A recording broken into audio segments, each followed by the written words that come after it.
Água, sol, biomassa.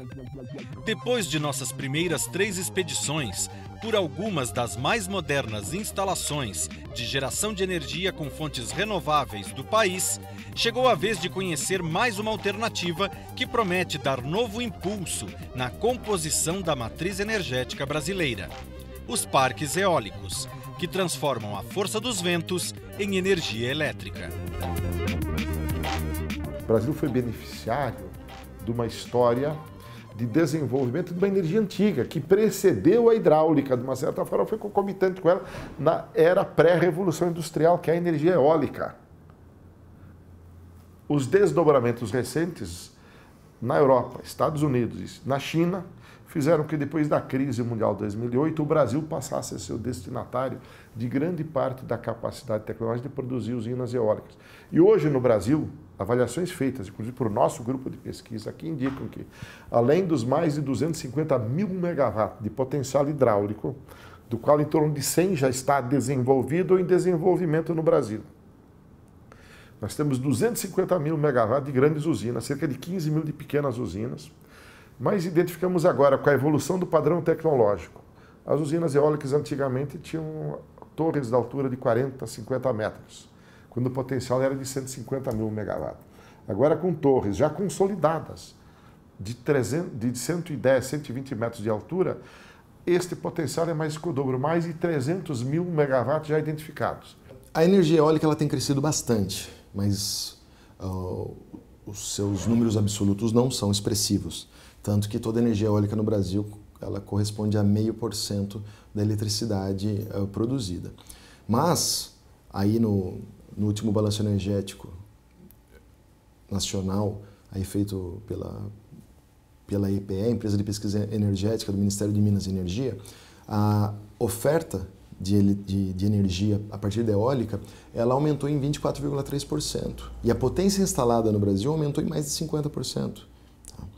Porém, nós temos que ter um regime de ventos que compense a instalação de um motor eólico, porque não tem que ser um vento suficiente para tirar o motor da inércia e também não pode ser um vento muito forte. Normalmente, nosso problema é com limite inferior, não limite superior. O que acontece é que isso já é mapeado, já se conhece aonde tem essa possibilidade. Normalmente nas costas, na costa, principalmente no Nordeste, nós temos instalado, também no Sul nós temos alguns motores instalados. Isso tem crescido, porém nós não vamos ter vento suficiente para atender a nossa demanda. Tá? E a gente deve pensar que para que se tenha uma segurança na oferta de energia, é bom que nós tenhamos várias alternativas, quanto mais melhor. Os dados que se tem ainda sobre energia eólica no Brasil, eles de fato são incipientes. Eu me permito falar que nós temos mais de 500 gigawatts em termos de energia, de potencial de energia eólica no Brasil.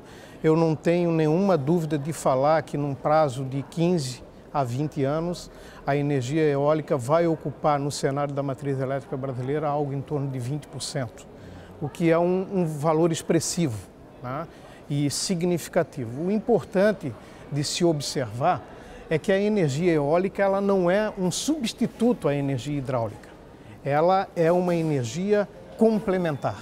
Né? E é assim que ela tem que ser tratada e é assim que ela tem que ser desenvolvida. Estudos que nós desenvolvemos aqui indicam claramente que há uma tendência no Nordeste e no Sudeste brasileiro, já confirmado isto, de uma complementaridade. Nos períodos menos chuvosos há mais vento e vice-versa. Isso faz sentido intuitivo, embora não necessariamente isso deva se materializar na mesma região. Mas no Brasil isso já está comprovado, de maneira que esse benefício da complementaridade entre o sistema eólico e o sistema hidráulico nos fez propor recentemente a ideia de que o Brasil possa atender toda a sua demanda elétrica prevista no padrão atual, que pode se alterar. Hoje, em média, cada brasileiro tem acesso para todo o sistema residencial, comercial, serviços públicos e industrial, uma média de 2,5 megawatt-hora por ano. O padrão europeu oscila entre 5 e 7.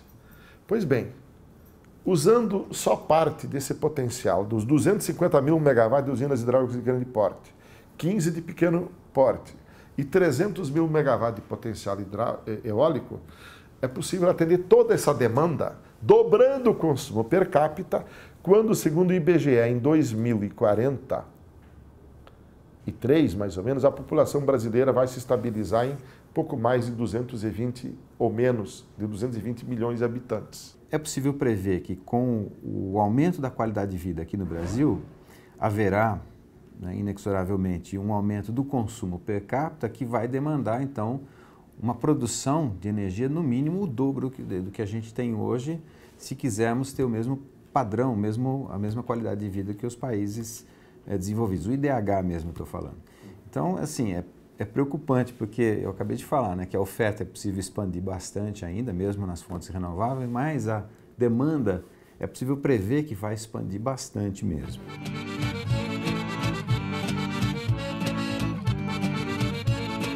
A TV USP veio até o extremo sul do Brasil. Nós estamos em Santana do Livramento, quadrante sudoeste do estado do Rio Grande do Sul. Cidade conhecida nacionalmente por esta praça, a Praça Internacional, que divide Brasil e Uruguai. De um lado, Santana do Livramento, do outro, Rivera. É aqui que a Eletrosul começou há alguns anos um projeto audacioso que pode mudar a história da geração de energia limpa em solo brasileiro. Nós vamos conhecer o Parque Eólico de Cerro Chato.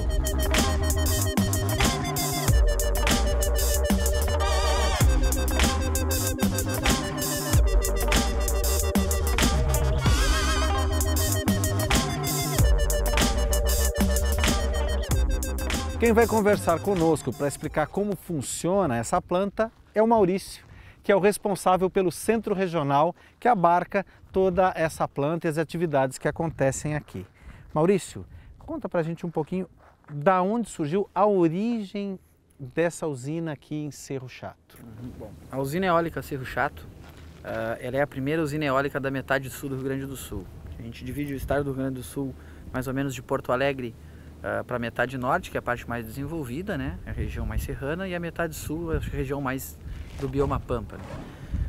Em 2001, o governo do estado do Rio Grande do Sul capitaneou um estudo chamado Atlas Eólico do Rio Grande do Sul, onde, através de alguns pontos de medição espalhados pelo estado, ele conseguiu desenvolver, através de um modelo matemático, extrapolar esses dados das medições, então, e a gente teve a noção de quais os pontos no estado do Rio Grande do Sul seriam os pontos de melhor condição de vento. Né? Quantos aerogeradores nós temos hoje instalados em funcionamento e qual é a previsão, qual é o projeto para o parque quando estiver tudo em pleno funcionamento? Bom, a gente chama assim que essa região aqui ela é uma Itaipu dos ventos, né? Então a gente hoje tem a primeira planta instalada, são 3 usinas eólicas de 15 aerogeradores e num total então de 45 aerogeradores. Isso tem uma potência instalada de 90 megawatts, o que dá mais ou menos para alimentar 500 mil habitantes. A expansão disso é muito maior, né? Hoje a gente já tem mais 39 aerogeradores sendo montados. Desses outros 39 já tem 4 montados agora nesse momento. E a previsão, assim, a expansão que essa região pode chegar é de até 1 gigawatt de potência instalada. E na tua leitura, qual foi o impacto que a implantação desse parque aqui nessa região trouxe para Santana do Livramento, para a sua população? Bom, para Santana do Livramento, assim, além do impacto econômico, que os proprietários recebem um percentual do faturamento, né? E além também do retorno dos impostos para a cidade, né? Eu destacaria, assim, como eu sou da região, acho que o principal assim, benefício que a usina eólica trouxe foi resgatar a autoestima da cidade. Né? A cidade ela viveu o ciclo econômico da carne, né? E desde a década de 80, com o fechamento dos grandes frigoríficos, que se migraram então para os grandes centros, a cidade vinha tentando resgatar o seu ciclo econômico e sempre aliado à questão da carne. Né? E várias alternativas surgiram ao longo do período, mas nenhuma delas engrenou. E Cerro Chato, a usina eólica, veio para engrenar e a construção e a efetivação desse parque resgatou a autoestima da cidade. Né? Sim, é possível desenvolver atividade econômica na metade sul e uma atividade limpa, uma atividade totalmente agregada com a atividade pecuária e agrícola da região. Né?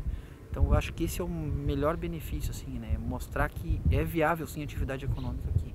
Maurício, explica para a gente como é que se dá a transformação dessa força causada pelo vento, né, pelo movimento que o vento gera nas pás, em energia elétrica? Bom, o aerogerador ele transforma essa energia cinética dos ventos em energia elétrica, né? E ele faz isso através do movimento de rotação. Basicamente é mais ou menos como funciona uma usina hidráulica, né? Que pega energia da água, girando um rotor para girar o gerador. Basicamente também como funciona aquele dínamo de bicicleta que a gente tinha um tempo atrás, né? Então o que ele faz?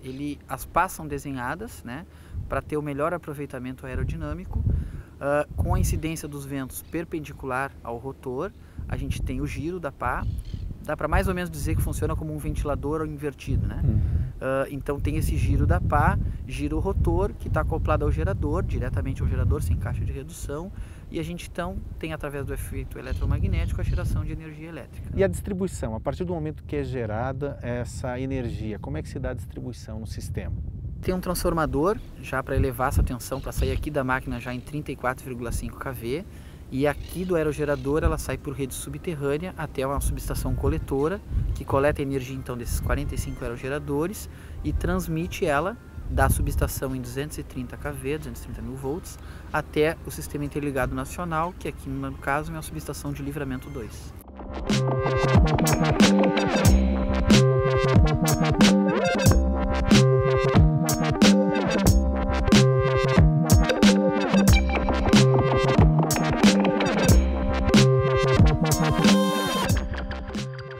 Bom, Fabiano, aqui é o supervisório da usina, onde a gente tem o controle de toda a energia que está sendo transmitida dos aerogeradores aqui para a subestação e depois para o Sistema Interligado Nacional. Aqui nessa tela a gente está vendo as linhas que vêm dos aerogeradores, né? Então aqui, por exemplo, aqui é o terceiro circuito da usina 3. A tensão, nesse momento, está 34,6 kV. Ele está gerando 1,8 megawatts aproximadamente. Aí ele se interliga aqui nessa barra, através desse disjuntor, que em vermelho sinaliza fechado. E aí chega aqui no transformador 3, onde o transformador 3 está transformando os 34,5 kV de todos os aerogeradores do Parque 3 para 230 mil volts, para que se interligue então o Sistema Interligado Nacional.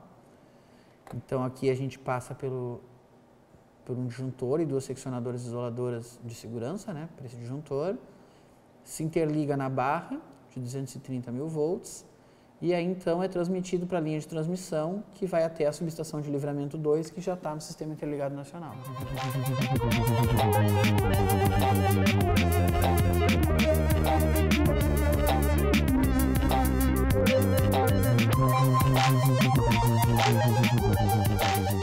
Maurício, muito obrigado por nos acompanhar, por toda essa explicação. E você continua conosco conhecendo ainda todos os demais impactos positivos que essa iniciativa trouxe aqui para a região de Santana do Livramento.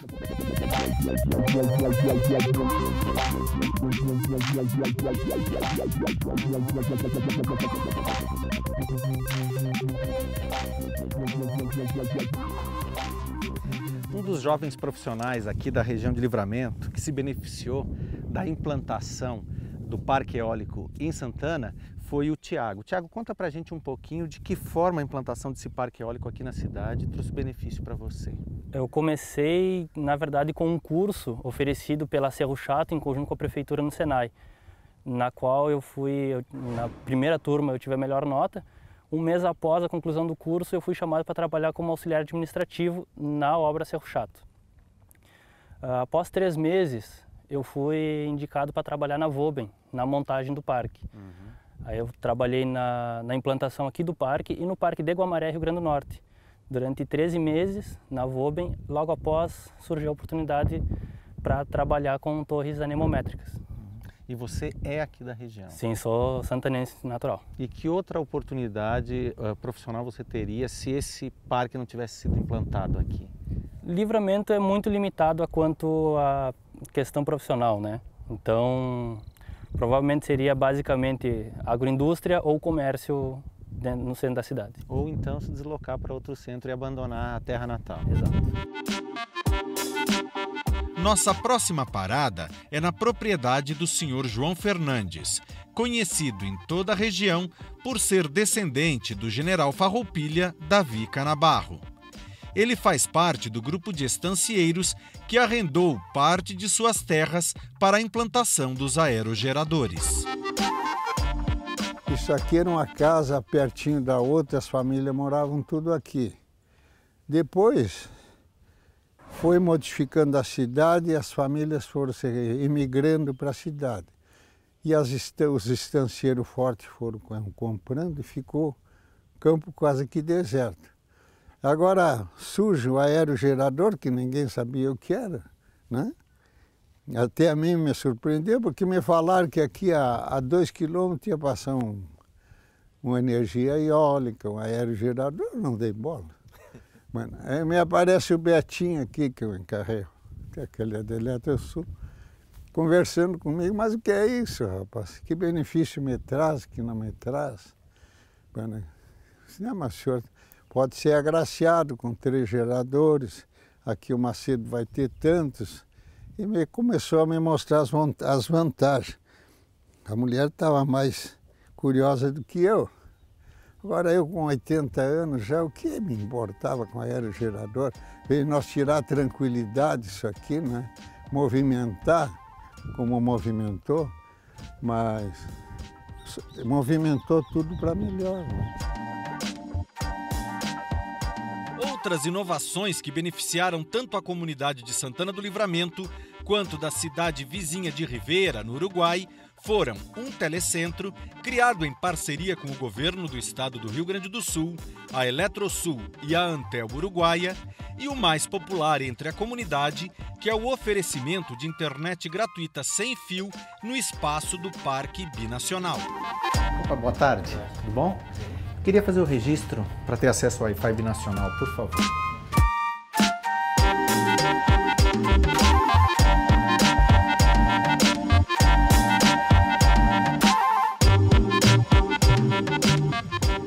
Pronto, depois de um rápido cadastro, eu já tenho acesso à internet através do meu dispositivo móvel, em uma rede de Wi-Fi rápida, em qualquer ponto da praça ou mesmo nas proximidades.